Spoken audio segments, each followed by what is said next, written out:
The overcast foot is sometimes called an overedge foot. Though foot styles may vary slightly, they work essentially the same way. This foot is used to add a seam finish at the edge of a seam allowance. It can also be used to sew a seam while at the same time sewing an edge finish. The overcast foot has a small bridge or prong within the stitching area of the foot, which allows more thread into the stitch. There is also an extension at the front for guiding the edge of the fabric for sewing seams or seam finishes. To sew a seam finish, guide the fabric along the extension at the front of the foot so that the right swing of the needle goes just off the raw edge of the fabric. You can use a zigzag, multi-stitch zigzag, or an overedge stitch.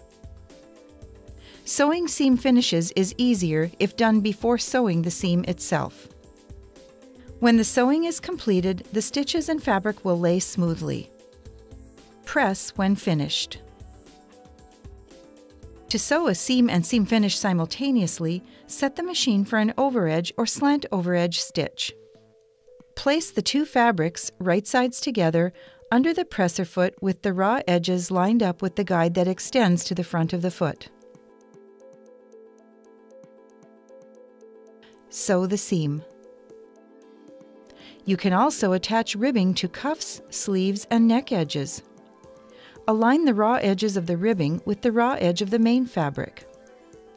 Place them together along the edge of the presser foot. Stitch using an overedge or slant overedge stitch. Simply stretch the rib as you sew.